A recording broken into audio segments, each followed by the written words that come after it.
Hey everybody, just give me one more second. Nina could not be with us today either, so I am doing the sharing to a couple of groups so people find our class. Just got one more to do, and then at the end I'll have to scan for questions again. Okay, it's because Nina and our daughter are making a Shiva call. Let me turn this off. Sadly, there was a death in the community, and they're making a Shiva call. I'm going to make my visit tomorrow. How's everybody doing? Let's light up the darkness. Who's in the house on a... It seems like such a long day. Who's in the house on a Monday? Yom Sheni. Joe in the Inland Empire. Stephen in New Hampshire. Joseph in Massachusetts. Sharon in New Jersey. Bill in Mid-Missouri. Shandora in the Bronx. Paul is in the house. Melissa in Great Neck. Bella in Florida. David in Indiana. Paula in Chicago. Jonathan in California. Belle in Texas. As well as Ella's in the house, Aoife in Florida, Marjorie in Virginia. Welcome, everybody. Yes, indeed. In fact, there were 2 deaths in the community, and you got to make that visit. You got to make that visit to a house of mourning. It's not about what you say when you're there. In fact, we don't greet the mourner. It's about showing up. It's about being there, showing that the community cares, that we're there for the people who are going through that grief. I remember when I was sitting Shiva for my mom and people came to the house, it meant so much to me. And also when Nina's dad died and she was sitting Shiva, it meant so much that the community showed up in our home. So, when you have an opportunity to visit a house of mourning, to be there for the mourners, do it, show up. And a side benefit, it's not like you're going there for any kind of a benefit, but it is a side benefit that when you're in a house of mourning, what's important in life, what really matters just becomes so evident. There's so much wisdom to be acquired when you visit a house of mourning, when you go to a funeral, when you go to a burial, when you go to a memorial service. When you're among the mourners there to comfort them in their time of grief, it's important. You're there for them. They appreciate you. And you just learn so much about what matters in life from those moments. Okay, let's get to it. Our daf today is page Tesvav, page 15 here in Tractate Kiddushin, the 20th volume of the Talmud. We are in chapter 1, continuing our discussion of Mishnah number 2. We picked this up at the very bottom of page 14b. I'll just say quickly, this Mishnah is about slavery. Right? So the tractate is about betrothal, but because the language of acquisition is used, the laws are a little bit related, as we've seen, that a Hebrew slave can be acquired for money. A Hebrew slave becomes a slave because he stole and he can't make restitution for what he stole, and so the court will sell him into slavery. Or he becomes so impoverished that he cannot support himself, and he will sell himself into slavery. He could use that as an option. In the ancient world, there wasn't so much of a safety net in society, and some people had no choice but to become essentially an indentured servant. If you sold yourself into slavery, the standard term for that would be 6 years. If the court sold you into slavery because you couldn't pay back what you stole, then that would be for 6 years. If a person sold himself into slavery, as we saw yesterday, he could sell himself for more than 6 years. But when a Jew is sold or sells himself into slavery to be owned by another Jew, first of all, there's a limit in time. It's not forever. He can redeem himself if his means, grow somehow, or somebody steps in and redeems him. the master has obligations to the slave. I mean, you can imagine that when the Torah was given in the ancient world, this idea that a master would have obligations to the slave to feed him, to sustain him, to actually sustain him and feed him in a manner that was comfortable and dignified. That was a radical new idea in the world. Nonetheless, it has to be very uncomfortable for us to say, okay, the Torah regulates slavery, softens the blow of slavery, as it were, but slavery is wrong. Slavery is evil. How could the Torah countenance slavery at all? I was just reading an article about this written by Rabbi Tzvi Freeman, a wonderful writer. He's actually a friend, and I've interviewed him here on the show a few times. I think he left. He used to live in LA. He came from Toronto or Montreal, maybe. He moved to LA for a while. I believe now he's in Atlanta. But he's a wonderful, wonderful writer. And then he talks about this question. You can find the article. If you want to Google this, the article is called Torah, Slavery, and the Jews by Tzvi, Tzvi, Freeman, Freeman, at the Chabad website, chabad.org. But the main point that he makes is, sure, when the Torah came along, it regulated slavery and made it much, much less cruel than slavery was, the way slavery existed in the world. Still, he was uncomfortable with it too. I mean, the whole Torah is the story of the Jews being redeemed from slavery in Egypt and bringing this, wonderful ethical code that God gave us into the world and making this world a fit home for God's presence. So how could that world contain slavery in it? And then he shows how, our sages interpret many of these laws as basically saying, well, slavery's permitted, but we don't like it, it's wrong, and we try to move away from it. We try to lessen the severity and try to avoid it altogether. And he says that's a step in the right direction, and we learn that out from Maimonides. But basically, it's a long article. To sum it up, what Rabbi Freeman is saying is, the Torah regulates slavery, and the Torah does not say slavery is good in any way.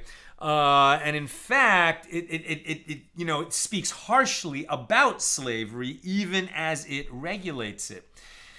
The reason that the Torah didn't just say abolish slavery was a little bit similar to how slavery was abolished by the Civil War, thank God. But did the oppression of African Americans in America end in 1865? Not at all, right? I mean, not at all. Tragically, African Americans really suffered for many more years in America. And likewise, if you had imagined that the Torah stepped in and said in the ancient world, slavery's evil, end it. First of all, the surrounding nations wouldn't have listened at all, and maybe the Jews wouldn't have grasped it either. I mean, it was such a fixture, it was such a common, daily, accepted practice in the ancient world. What the Torah did by saying it needed to be regulated and studied closely to see exactly how does slavery operate and what is the impact of slavery on slaves, and not only on slaves but on the society that condones slavery, that this needs to be studied as deeply as we study any of the mitzvahs that we study here in the Talmud. And basically over time what happened, because of the oral tradition, right, the written Torah fits in a book like this. And the oral Torah fits in 70 books like this, right? It's a very, very deep study of all of the law. And the years of that study and the depth that we go to in that study and the understanding of how and why we limit slavery and what is actually happening when there is slavery over time, certainly had the effect. I mean, Jews haven't owned slaves in a very long time. And even when Jews did have slaves in the ancient world, Very wealthy Jews who could have had many slaves didn't, right? It was not the way that wealthy Romans just, slavery was how you do things. Slavery was how the economy runs. And what happened was that because the Torah regulated it and then the sages studied it, they didn't just say, you have to limit slavery when you can. You have to ease the blow on the slave. It was that by making that careful study, it really got into the soul of society that slavery is wrong. I mean, the Jews were a small people, and so slavery outside of the Jewish world obviously, went on for many centuries outside. But it ended in our world quite early on.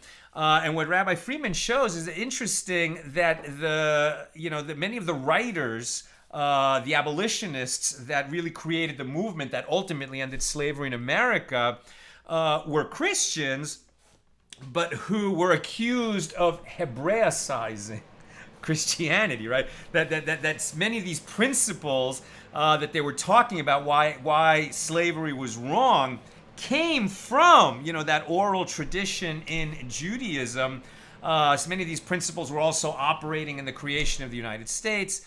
It's a much bigger question, a much deeper issue. But the reason I'm bringing it up today is as we talk about these laws and who is a Hebrew slave and how is he treated and when is he freed and how is he freed, try to see that underlying stream of education, as it were, that the Torah sort of brought fruit into the world, brought forth into the world, and over time, this understanding that this, most incredibly common practice of slavery in the ancient world came to be seen as not just something that was going to be ended and jammed down our throats as something that, you're not allowed to do it, so you shouldn't do it.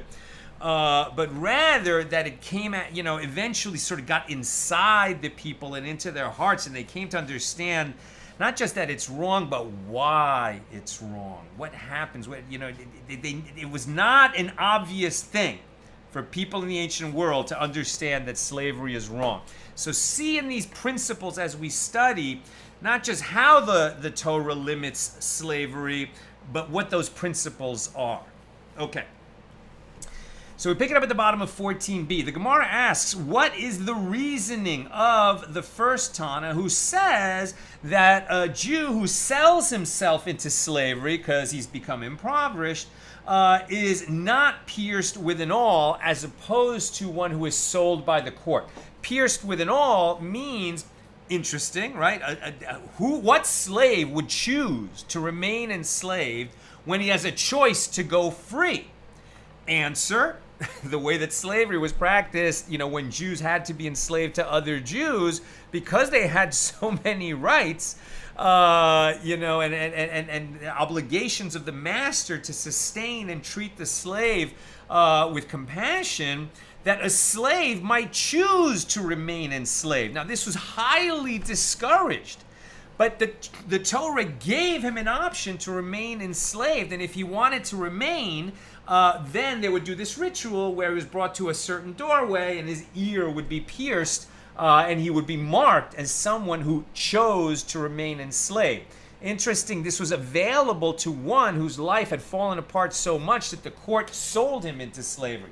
But one who sold himself didn't have that option. That's the question they're examining now. One who sold himself does not have the option to remain enslaved after his period of servitude ends.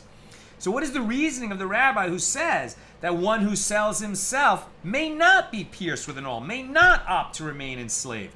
And the Gemara answers, this rabbi derives it from the fact that with regard to the one sold by the court, who can choose to remain enslaved, the merciful one excludes a certain case by the verse, Exodus 21:6, and his master shall pierce his ear with an awl. It could have said the master shall pierce the ear, but it says the master shall pierce his ear with an awl, right, the instrument of piercing, which teaches his ear, meaning this slave, but not the ear of the slave who sells himself.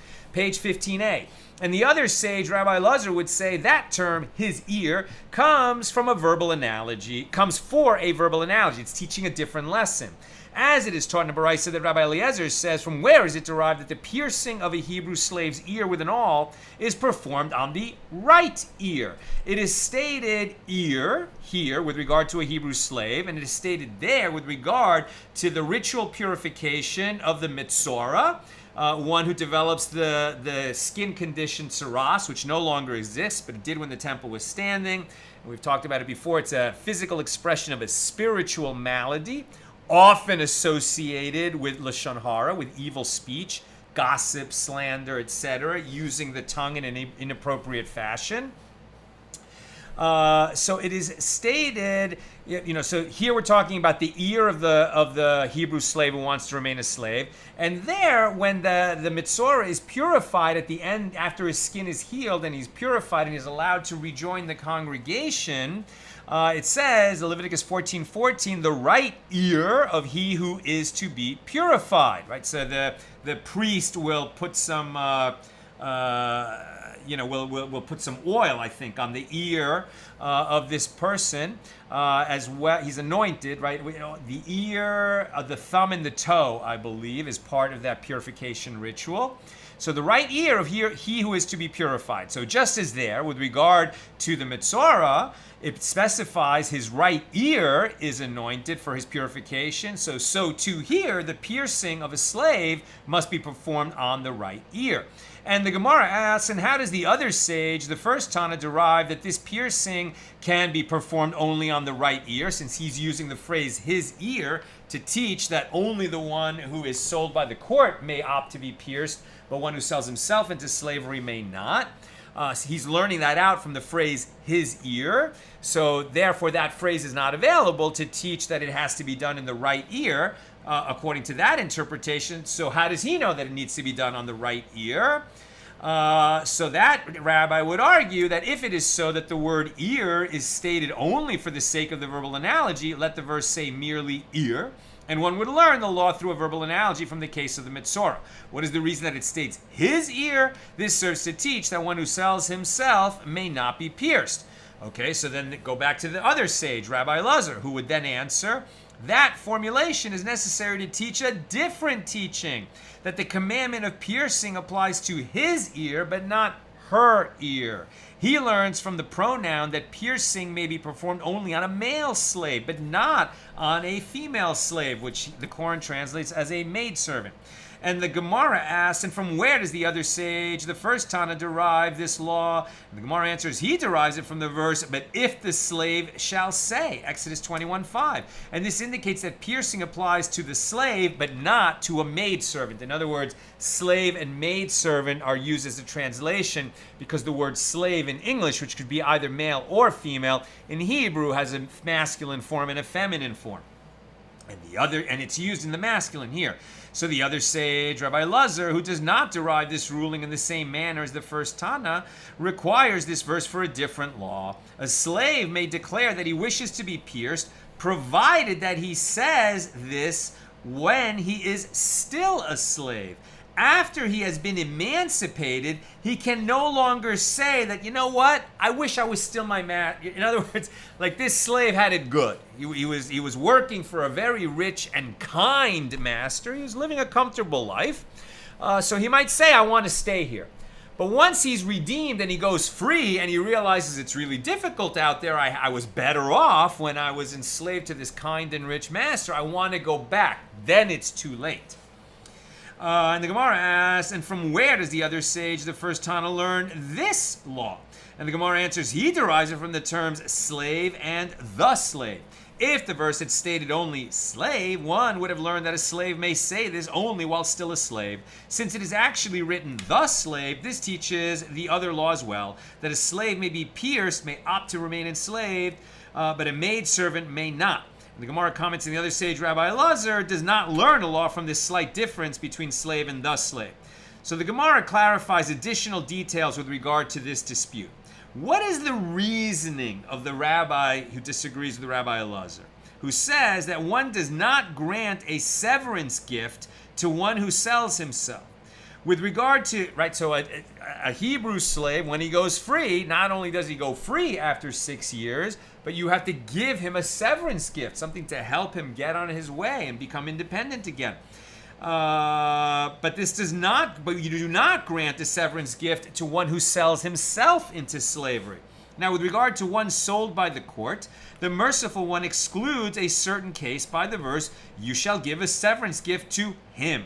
Deuteronomy 15:14. And to him means to one who is sold by the court, but not to one who sells himself. Now, you might be thinking, why are they making this big distinction between one who is sold by the court, because he can't make restitution for what he stole, and one who sells himself because he became so impoverished that he didn't know how else to live, so he sold himself into slavery? I mean, it sounds like that one, like he didn't steal. He just couldn't figure out how to, run his life, so he sold himself into slavery.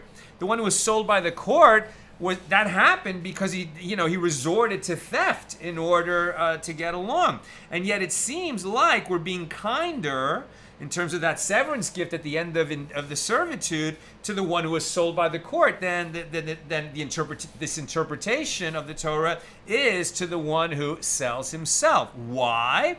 And perhaps the answer is slavery is not a desirable state. We don't want to promote slavery in any way. It has to be done, okay, the one who, couldn't pay back what he stole, so society demands that he pay that back, so the court sells him into servitude. The one who sells himself, he had an option. He had an option. Okay, he was very poor. Okay, he couldn't see any other way out. But maybe he didn't look hard enough. Maybe there was some other way. He begs, he throws himself on the mercy of the town. He goes to a new town. He finds some way to get by rather than sell himself into slavery. Maybe. I'm just thinking out loud here.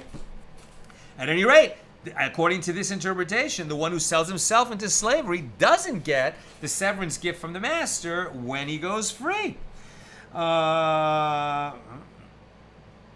But not to the one who sells himself. And the Gemara asks, and what does the other sage, Rabbi Elazar, derive from that verse? He doesn't say that. Rabbi Elazar apparently says, no, the one who's sold, just like the one who sells himself, both of them get the severance gift when they go free. So Rabbi Elazar learns something different. He requires that verse to teach the following. To him means that one grants a severance gift only to the slave himself, but not to his heirs. And the Gemara asks, why not give this gift to his heirs? Meaning, if right after he goes free, when he's supposed to receive the severance gift, he dies. Okay, so the master, I don't have to give that gift. But Rabbi Elazar says, no, you still owe that gift. He worked for you for 6 years. He happened to die before you could give him the severance gift, so give it to his heirs. And the Gemara asks, why not give this gift to his heirs? After all, the merciful one calls a Hebrew slave a hired worker. Just as payment for the labor of a hired worker is given to his heirs when he dies, so too this severance gift for his labor should be given to his heirs when he dies. So rather, this verse teaches to him, but not to the slave's creditor. One to whom the slave owes money may not collect the slave's severance gift as repayment of the debt. So the Gemara asks, why is it necessary to emphasize that a creditor has no rights to a severance gift? Well, that is necessary due to the fact that we generally hold in accordance with the opinion of Rabbi Nassan. As it is taught in a Baraisa that Rabbi Nassan says, from where is it derived? That in the case of one who lends 100 dinars to another person, and the second person lends a similar sum to a third person, so from where is it derived that the court appropriates the money from the third person and gives it to the first person without going through the second person who owes the money, right? The one in the middle borrowed and lent, right? So he just became a pass-through entity for this loan, but if the court needs to step in and make sure that a debtor pays his debt, well, the third one owes to the second one owes to the first, so the court will take money from the third and just give it directly to the first. This is according to Rabbi Nassan. And why do we do this? Because the verse states, Numbers 5:7, and he shall give it to him whom he has wronged, which indicates that the loan should be repaid to the creditor to whom the money is ultimately owed. Therefore, the term to him comes to exclude this possibility, as the severance gift is given to the slave and not to his creditor. And how does the other sage, the first Tana, respond to this claim? He maintains that we generally do not hold in accordance with the opinion of Rabbi Nassan. Consequently, this exposition is unnecessary. And the Gemara continues to ask, what is the reasoning of the first Tana who disagrees with Rabbi Elazar, who says that if one sells himself, his master does not provide him with a Canaanite maidservant? Right? There were a bunch of distinctions between this first Tana and Rabbi Elazar about the distinctions between one who sells himself into slavery and one who is sold by the court. So another one of these distinctions is that one who sells himself, his master does not provide him with a Canaanite maidservant. So the Gemara answers, with regard to one sold by the court, the merciful one excludes a certain case by the verse, if his master give to him a wife, Exodus 21:4, and this serves to emphasize to him, but not to one who sells himself. And the other sage, Rabbi Elazar, explains, to him means even against his will. And from where does the other sage, the first Tana, derive that the slave must remain with this maidservant against his will? So the Tana derives it from the verse, for double of the hire of a hired worker, he has served you, Deuteronomy 15:18. As it is taught in the Baraisa that this verse, for double of the hire of a hired worker, he has served you, this indicates that a hired worker works only during the day, an actual hired worker, whereas a Hebrew slave works both during the day and at night. And the Gemara clarifies, can it enter your mind that a Hebrew slave actually works both during the day and during the night? But isn't it already stated, because he fares well with you, which teaches that he must be with you in food and with you in drink. All of the slave's physical needs must be fulfilled, and his living conditions must be equal to those of the master himself. If so, he cannot be forced to work under unreasonable conditions, like he works all day and all night. And Rabbi Yitzhak explains, it says in explanation of this law, from here it is derived that his master may provide him with a Canaanite maidservant against his will to produce children for the master. This is the service that he performs at night. And the other sage, Rabbi Elazar, would say that this is no proof, because if it is derived from there alone, I would say this matter applies only with his consent. But as for his master forcing him to live with a maidservant against his will, I would say no, he cannot do this. Therefore, the term to him teaches us that the master can even provide him with a Canaanite maidservant against his will. Now, according to the above explanation, both Rabbi Elazar and the first Tana accept the verbal analogy between hired worker and hired worker. So rather, who is the Tana who does not derive the verbal analogy between hired worker and hired worker? It is this Tana, as it is taught in the Baraisa as follows with regard to the verse, Leviticus 25 verses 40 and 41, he shall labor with you until the Jubilee year, and then he shall go out from you, he and his children with him, and shall return to his own family, and to the possession of his fathers he shall return. So Rabbi Eliezer ben Yaakov says, what is the verse speaking of when it states, and shall return to his own family? If it is speaking of one who sold himself, and the Jubilee year arrived during his 6 years of slavery, well, this is already stated. He shall labor with you until the Jubilee year, and then he shall go out from you. So even if a slave is sold for 6 years of servitude, if the Jubilee year arrives during those 6 years, excuse me, then he doesn't complete the 6 years, because the Jubilee year frees all of the slaves, right? The Jubilee year, which came every 50 years, frees all the slaves. So, if it is speaking of a pierced slave, right, one who says, I will remain a slave, right? He said, I served my master for 6 years. I was allowed to go free, but I don't want to go free. I will stay with my master, perhaps because he fell in love with the Canaanite maidservant that was made his wife while he was a slave, or maybe because it was better for him while he was serving this rich and kind master, but he chose to stay. But if this verse about the Jubilee year is speaking of a pierced slave, that he goes free, even though he opted to remain enslaved, nonetheless he goes free, well, in fact, this has already been stated, as will be explained. It must be that the verse is speaking of nothing other than a man sold by the court 2 or 3 years before the Jubilee year. And it teaches that the Jubilee year releases him from slavery right then and there. And the Gemara analyzes this opinion.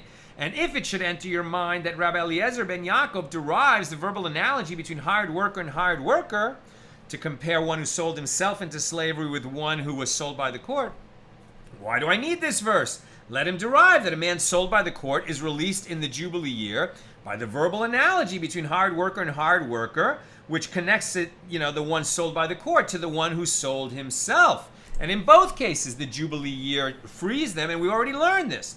So Rav Nachman Bar Yitzchak said that this claim can be refuted. Actually, Rabbi Eliezer ben Yaakov derives the verbal analogy between hired worker and hired worker as well, to compare the laws of one who sold himself to the laws of one who was sold by the court. And even so, it was necessary for him to learn this particular law from a different verse. And the reason is that it might enter your mind to say that one who sells himself, he did not commit a transgression. He didn't commit theft and was unable to provide restitution, and that's why the court sold him. The one who sells himself, he didn't steal, right? He didn't end up in this situation because he stole, so he did not commit a transgression. He was sold because he was, like the one who was sold because he was unable to repay the value of his theft. So one might say that we should penalize him, the one who stole, and therefore he should not be emancipated by the Jubilee year. Consequently, the verse teaches us that even this slave, the one who was sold into slavery by the court because he stole and couldn't make restitution, even he is freed by the coming of the Jubilee year. Now, the master said earlier in the Baraisa, if it is speaking about a pierced slave, the one who opts to remain enslaved, well, it is already stated, all slaves go free. The Gemara asks, what is the verse that teaches that a pierced slave is released in the Jubilee year? As it is taught in a Baraisa that the verse states, and you shall return each man to his land, and you shall return each man to his family. Leviticus 25:10. Now, what is the verse speaking of? If it is speaking of one who sells himself, this has already been stated. He shall labor with you until the Jubilee year. If it is speaking of the one who was sold by the court, it has already been stated. Then he shall go out from you, he and his children with him, and shall return to his own family.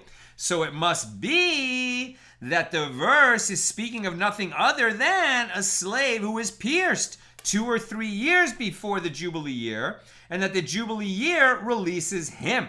And the Gemara asks, from where may it be inferred that the verse is specifically referring to the pierced slave, the one who opted to remain enslaved, even though he could go free? And Rava Bar Shaila said that the verse states man. What matter applies to a man and does not apply to a woman? You must say this is piercing a Hebrew slave's ear with an awl. In other words, a maidservant, a female slave, doesn't even have the option to remain enslaved when she can go free. She cannot have her ear pierced and choose to stay a slave. Only a male slave can do that. So it must be talking about that one, the male slave with the pierced ear who chose to remain enslaved. When the Jubilee year comes, that choice ends. He cannot remain enslaved. He must go free. Right? So you see how underlying these laws of slavery over and over and over again, the sages identify hidden, but they're not making it up, right? Their interpretations show that God embedded in the Torah at every stage of the way a preference for understanding, no, slavery is wrong. You don't even allow people to be enslaved who want to be enslaved. They have to go free because slavery is wrong. Now the Gemara comments, and it was necessary for the Torah to write that one sold by the court leaves in the Jubilee year.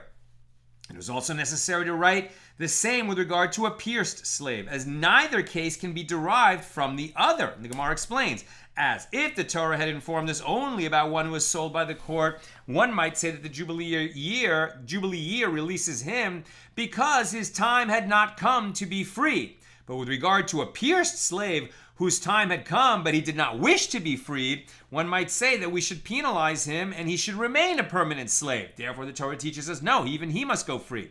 And conversely, the Torah had informed us only about a pierced slave. One might say that the Jubilee year releases him because he served the master for 6 years as required. But with regard to one who was sold by the court who has not yet completed his 6 years, one might say that he should not be freed by the Jubilee year. Therefore, it was necessary for the Torah to state this law with regard to both cases. And likewise, it was necessary for the Torah to write with regard to the release of a pierced slave in the Jubilee year, and you shall return each man to his land. And it was necessary to write as well, and he shall serve him forever, which is interpreted by the sages as referring to until the Jubilee year. As if the Merciful One had written only forever, I would say that this actually means forever, i.e. for his entire life. Therefore, the Merciful One writes, and you shall return. And if the Merciful One had written only, and you shall return, I would say that this statement applies only where he did not serve 6 years after being pierced. But in a case where he did serve 6 years after he was pierced, one might argue as follows. His final stage after he is pierced should not be stricter than his initial stage when he was first sold. Just as after his initial stage he serves only 6 years, so too in his final stage he serves only 6 years and no longer. Therefore, the verse teaches us forever, which means forever until the Jubilee year, even if the Jubilee year arrives many years later. In any case, with regard to the issue at hand, there is no proof that Rabbi Eliezer ben Yaakov does not derive the verbal analogy between hired worker and hired worker. Rather, who is the Tana, the rabbi of the Mishnah, who does not derive the verbal analogy between hired worker and hired worker? It is Rebbe. As it is taught in a Baraisa, a Hebrew slave sold to a Gentile can be redeemed by his relatives, as it is stated, and if he is not redeemed by any of these, then he shall go out in the Jubilee year. And Rebbe says he can be redeemed only through these, i.e. the assistance of his relatives, and he is not redeemed after 6 years of labor. We're on page 15b, which is shorter than 15a. Rebbe elaborates, as I might have argued that one sold to a Gentile should be released after 6 years, could this not be derived through a Kal V'chomer inference?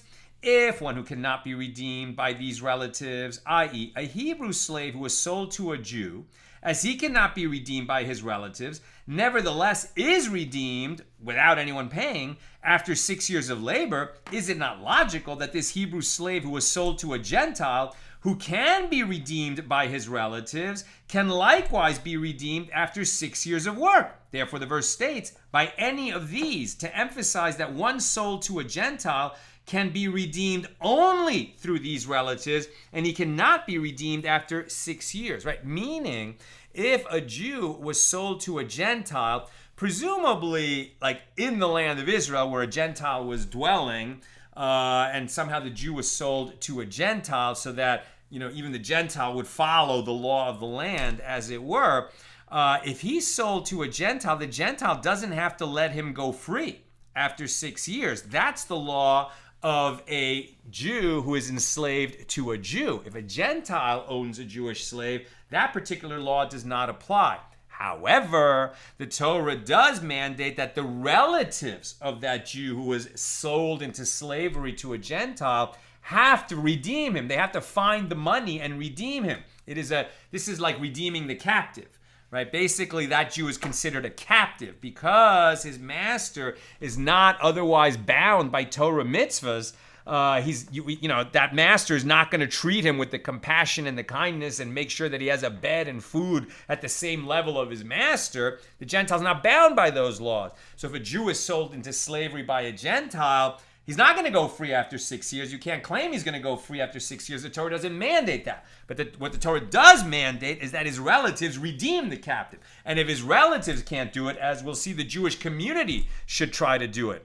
It's not always going to be possible. That's why it's very, very, discouraged, and at all costs, don't let a Jewish slave end up enslaved to a Gentile.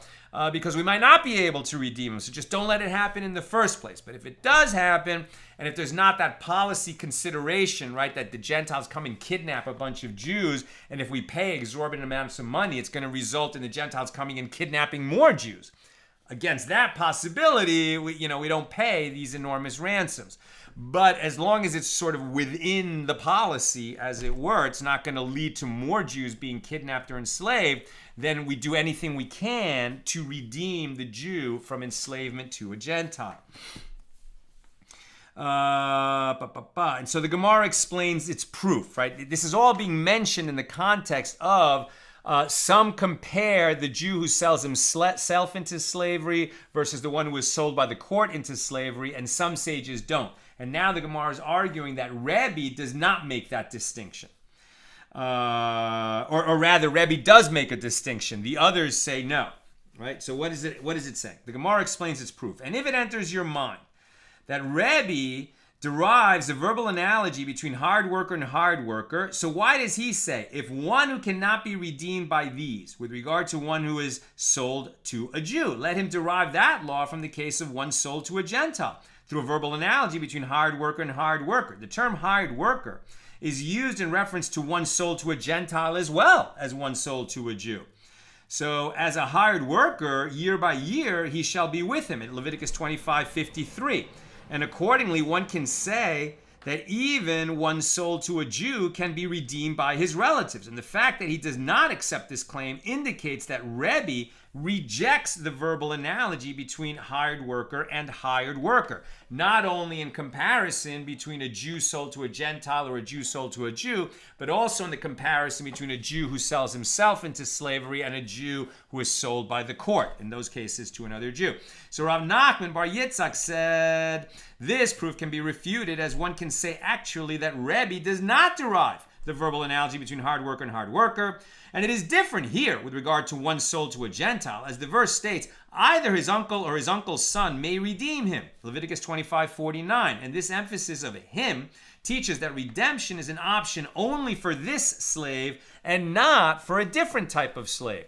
So with regard to the dispute itself, the Gemara asks, and who is the Tana who disagrees with Rebbe with regard to this issue? It is Rabbi Yosei HaGalili and Rabbi Akiva, as it is taught in a Baraisa concerning the verse, Leviticus 25:54, and if he is not redeemed by any of these, meaning his relatives, that Rabbi Yosei HaGalili says the expression by any of these indicates that redemption by one's relatives is to freedom, i.e., one becomes an entirely free man. Right? So if this Jew who ended up somehow being sold to a Gentile into slavery, right, we want to redeem him from slavery. Well, that might cost a lot of money.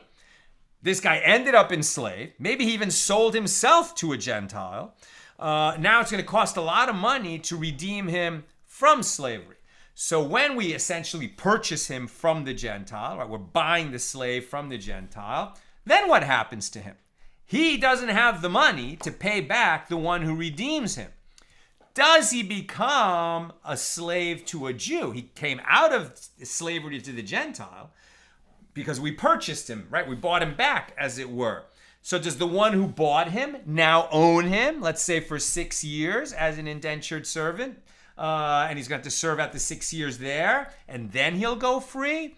Or, according to Rabbi Yosei HaGalili, when you redeem a Jewish captive, in this case a Jewish slave who was owned by a Gentile, when you redeem him, maybe he owes you that money, maybe he doesn't, but he doesn't become a slave to the Jew who purchased him. He goes entirely free, right? He's been redeemed from captivity, redeemed from slavery among the Gentiles.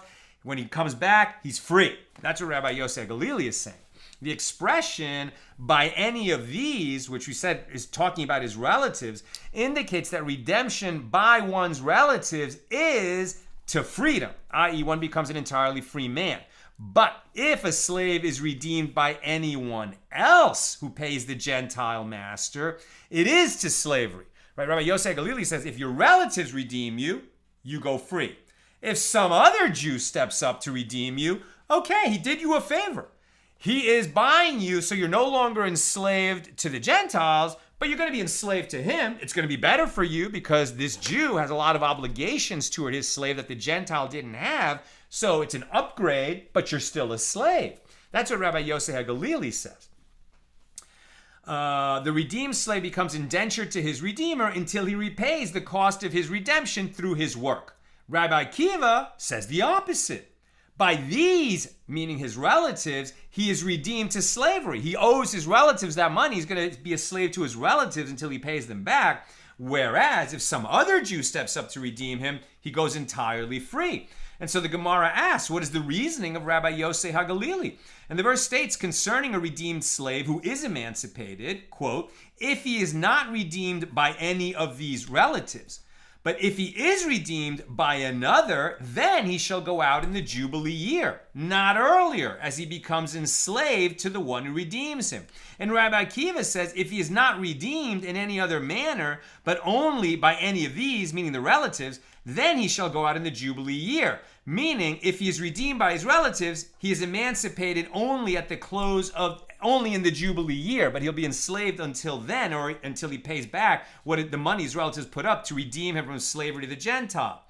And how does Rabbi Yosef HaGalili, right? So according to Rabbi Akiva, right, if his relatives free him, he's enslaved to them. If some other guy frees him, then he goes free. So how does Rabbi Yosef HaGalili respond to this claim of Rabbi Akiva? Well, he would ask, is it written only by any of these? Rather, as this suggested interpretation of the verse by Rabbi Akiva is clearly problematic, the Gemara retracts the previous explanation of the dispute and instead says they disagree with regard to the precise meaning of this verse.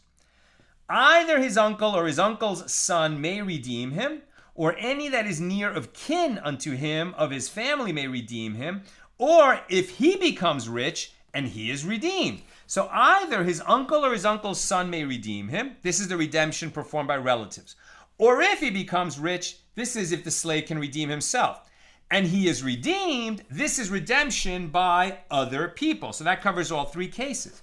So Rabbi Yosef HaGalili maintains a verse is interpreted homiletically based on its juxtaposition to the verse immediately preceding it. Therefore, one should cast, i.e. compare, the case of redemption performed by relatives to the case of redemption performed by himself. Just as redemption performed by himself leads to complete freedom, so too redemption by his relatives leads to freedom. And Rabbi Akiva maintains that a verse is interpreted homiletically based on its juxtaposition to the verse immediately after it. Therefore, one should cast the case of redemption performed by others to the case of redemption performed by himself. And just as redemption performed by himself is to freedom, so too redemption by others is to freedom. Whereas if he is redeemed by his relatives, he becomes enslaved to them, right? You can see how, depending on which juxtaposition you're looking at, you come out with a different result in the interpretation. So the Gemara asks, if so, that this is the dispute between Rabbi Akiva and Rabbi Yosef HaGalili, why do I need the phrase by any of these? According to both Rabbi Yosef HaGalili and Rabbi Akiva.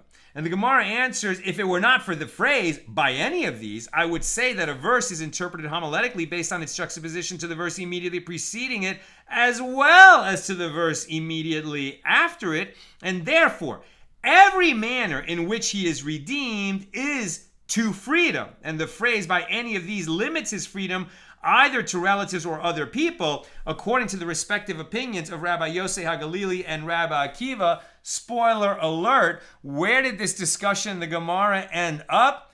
Neither, according to Rabbi Yosef HaGalili nor Rabbi Akiva, but rather, if a Jew is enslaved to a Gentile and then anybody redeems him, either himself or his relatives or some other Jew that's not related to him, but he's purchased back from the Gentile, when he comes back among the Jewish people, he's free. He might owe money if he owes it to his relatives or to somebody else who put up the money to free him. They can work that out, but he is free. He doesn't automatically go into servitude to either his relatives or that other person who redeemed him. So the Gemara asks, if so, that the different opinions are based on the phrase by any of these, then the difficulty with the opinion of Rabbi Akiva that the verse does not say if he is not redeemed in any other manner, but only by any of these, has returned to its place, i.e. it is still valid, as this phrase indicates that Rabbi Yosei Galili's interpretation of the verse is correct. So rather, Rabbi Yosei Galili and Rabbi Akiva disagree with regard to reason. Their dispute is a matter of logic and does not concern textual interpretation. I'm almost done. Questions or comments, get them in. The Gemara elaborates, Rabbi Yosei Galili maintains it stands to reason that redemption performed by others is to slavery, as if you say it is to freedom, they will refrain and will not redeem him. What's in it for them to redeem him if they're not going to get his services once they buy him back? If the slave is required to serve them and they incur no financial loss, they will redeem him. It encourages people to redeem Jews who are sold into slavery to Gentiles. And Rabbi Akiva maintains it stands to reason that redemption performed by relatives is to slavery, as if you say it is to freedom, each and every day he will go and sell himself over and over again, relying on his relatives to free him. Whoa. Would somebody do that? And as soon as you hear that, you think about drug addicts. I mean, they behave in such abominable ways because they're so enslaved to their addiction, right? And they, their parents take them back in the house, and then they steal from their parents and mess up again and go back and get their drugs and just rely on the kindness of their parents to put up with that over and over again. So somebody who was some kind of an addict and couldn't get his money any other way would sell himself into slavery, use the money to get his fix, knowing that his parents, who maybe have enough money, could redeem him from the Gentile that enslaved him. They would do that over and over again. It can't be that the Torah is allowing that, says Rabbi Akiva. So it must be that, if the relatives purchase him from enslavement to the Gentile, they receive him as a slave. He doesn't go free. That's not where the law ends up, but that's Rabbi Akiva's argument. So Rabbi Chia bar Abba says that Rabbi Yochanan says, this is the statement of Rabbi Yosei HaGalili and Rabbi Akiva, who hold that a slave is not invariably freed whenever he is redeemed from his Gentile master. But the rabbis say that in every case, when he is emancipated, it is to freedom. That is the law. That was an interesting argument of Rabbi Akiva, but it didn't prevail. So the Gemara inquires, well, who are these rabbis that overrule Rabbi Yosei HaGalili and Rabbi Akiva? And it is Rebbe, right? Rebbe, who redacted the Mishna. It is Rebbe who derives another exposition from this term by any of these, as stated above. And Rebbe maintains that a verse is interpreted homiletically based on its juxtaposition to the verse immediately preceding it, as well as the verse immediately after it.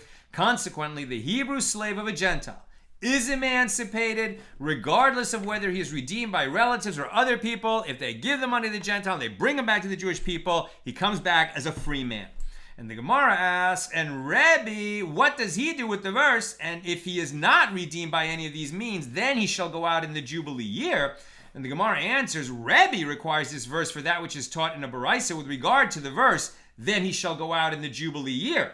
If the slave is not redeemed prior to this point in time, he leaves his Gentile master only in the Jubilee year.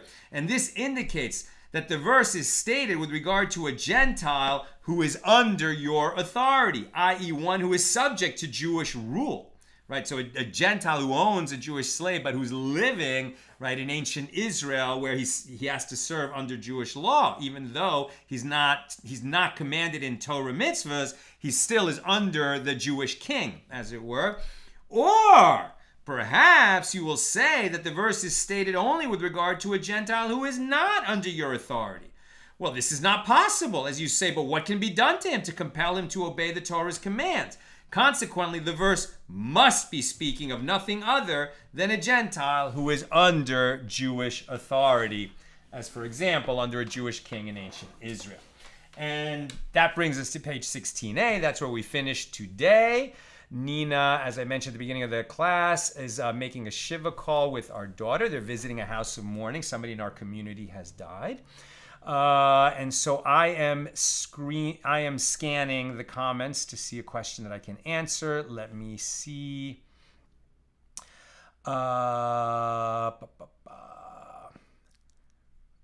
Bell says, here in Texas, thanks, Salina. I didn't get a notification, though. Shalom class. I will say this. I don't know how to set, Facebook so that it notifies you when we go live. YouTube, also has that function. It might be better. But very soon, we have been in beta testing with the AT app.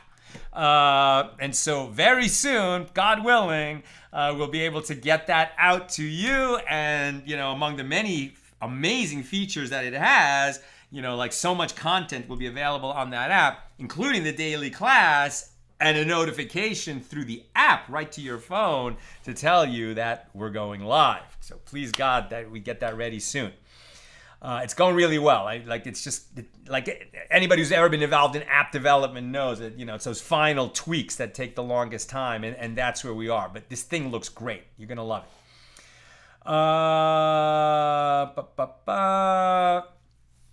Jonathan says, maybe off topic, but I was wondering why a certain verse cannot be used to teach two things pertinent to our discussion about his ears. We were talking about, well, if we're learning one law from his ear, why can't we learn another? And that's just one of those heuristic principles that the sages had, I think in large part because they had to limit themselves, Like they had very strong ideas about, okay, these are the inherent principles in the Torah. We have an outcome, where we want to end up with the law, and let's just find, some textual source for that. And then, already think how many rabbinic decrees have been promulgated to sort of protect us from violating Torah laws. But if they weren't as strict as they are with themselves, or if they weren't as strict as they were with themselves in finding new laws, not really new laws, but finding interpretations that modify our behavior in different ways, they would run afoul of that very, clear Torah teaching, you shall not add or subtract to this law, right? We don't add written laws. The Torah is the Torah, right? Obviously, they added a lot of rabbinic decrees and found a lot of interpretations for laws that were already in there. But it has to be sourced. It has to be done by the sages of the generation. You can see that they disagree with each other. So they were very circumspect, very careful to not, grant themselves too much liberty. And one of those limits was they don't learn out two laws from the same phrase. Okay, and I guess that's what I've got for us today. With God's help, we'll be together again tomorrow, Tuesday at the regular time, 6 p.m. Pacific. Have a great night.